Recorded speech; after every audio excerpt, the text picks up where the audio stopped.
Screen पर एक शख्स को देख रहे हैं आप। ये जो बैठे हुए हैं बीच में, मारी इका पेंगतू नाम है इनका। इन्होंने कहा कि भारत ज्वाइन नहीं करेगा RCEP।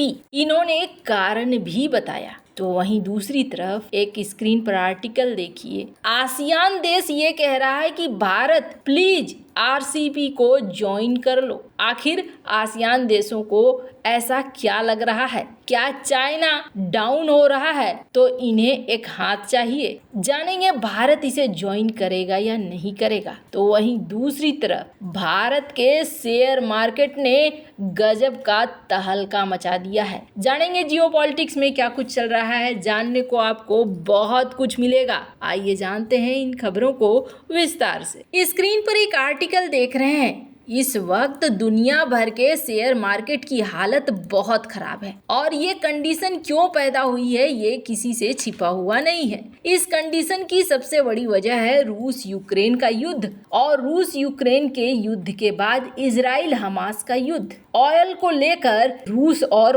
ओपेक का ये जो प्रोडक्शन कट का खेल है वो भी बहुत बड़ा जिम्मेदार है।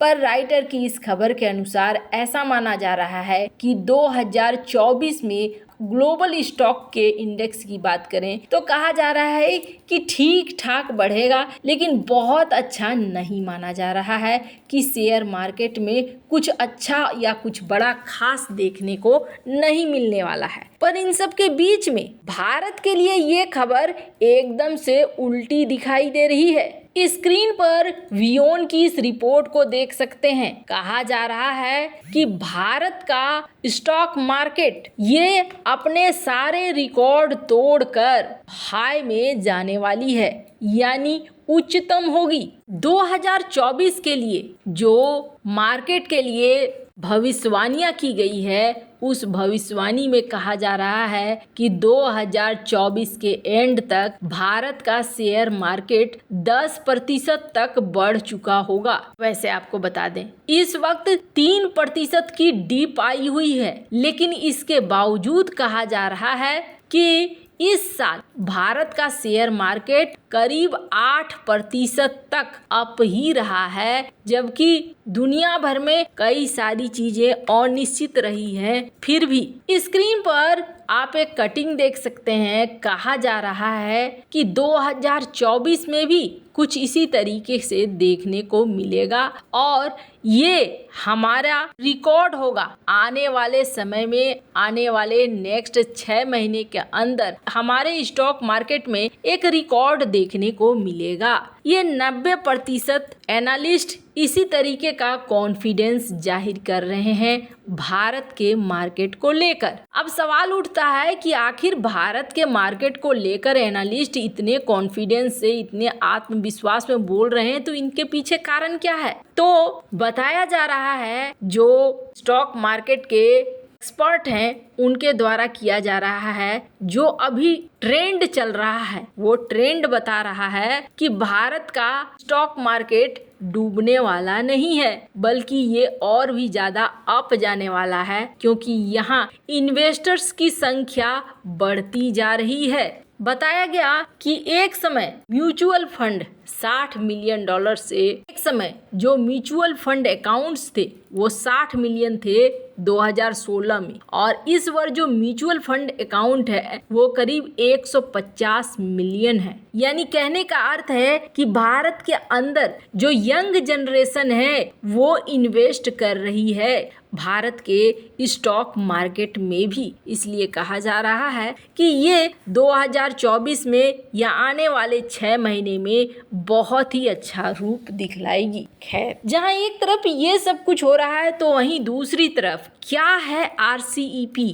और इस RCEP के लिए इतना ज्यादा बवाल क्यों मच रहा है। स्क्रीन पर आप एक शख्स को देख रहे हैं। ये कोई आम शख्स नहीं है, ये बंदा एक फॉर्मर ट्रेड मिनिस्टर है और इसका क्या कहना है 8 अगस्त को जकार्ता में एक मीटिंग के दौरान जब इनसे पूछा गया कि क्या RCEP को भारत ज्वाइन करेगा, भारत तो प्राइम मेंबर था, फिर भारत ने RCEP को छोड़ क्यों दिया और क्या इसे ज्वाइन करेगा, तो इन्होंने कहा कि जी नहीं, भारत RCEP को ज्वाइन नहीं करेगा, क्योंकि भारत को चाइना से प्रॉब्लम है। और चाइना से ये प्रॉब्लम क्यों है तो आपको बता दें, स्क्रीन पर एक आर्टिकल देख रहे हैं। आसियान देशों के ये चीफ हैं, कहने का अर्थ ये है कि आसियान जो संगठन है उनके सेक्रेटरी जनरल हैं काओ किम हॉर्न। इन्होंने भारत से रिक्वेस्ट किया है कि आप आरसीपी को ज्वाइन कर लो, आप मौका दो। क्यों कह रहे हैं तो आपको बता दें, आरसीपी एक बड़ा संगठन था जिस संगठन का निर्माण कहा गया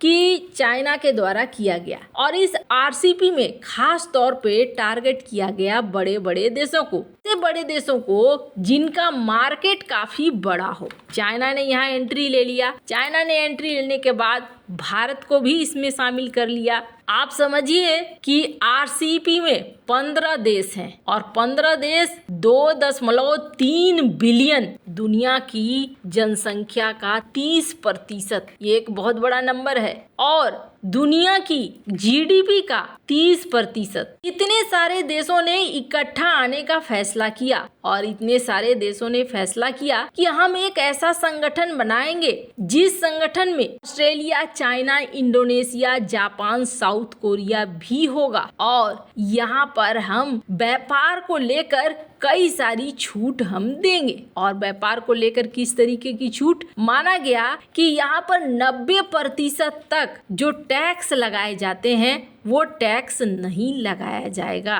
स्क्रीन पर आप मैप देख रहे हैं, इस मैप में आपको जो देश दिख रहे हैं ये सारे आरसीईपी के मेंबर हैं। Philippines, Brunei, Vietnam, Japan, south Korea, Laos, China, Myanmar, Thailand, Cambodia, Malaysia, Singapore, Indonesia, Australia और न्यूजीलैंड। हालांकि अभी तक इसका श्रीलंका और बांग्लादेश दोनों सदस्य नहीं बने हैं, पर इनके बारे में भी कहा जाता है कि ये भी जल्द सदस्य बन जाएंगे। पहले शुरुआती दौर में भारत भी इसमें शामिल था, पर बाद में भारत ने इससे अपना हाथ पीछे खींच लिया, और यही वजह है कि ये जो चीफ देख रहे हैं आप, ये कह रहे हैं कि भारत ज्वाइन नहीं करेगा। क्यों नहीं ज्वाइन करेगा? तो इसलिए ज्वाइन नहीं करेगा क्योंकि इस आरसीपी में चाइना का एक बड़ा प्लान था। चाइना को एक ऐसा मार्केट चाहिए था जहां पे वो अपनी चीजों को डंप कर सके। भारत कुछ नेगोशिएशन करना चाहता था, लेकिन चाइना के तरफ से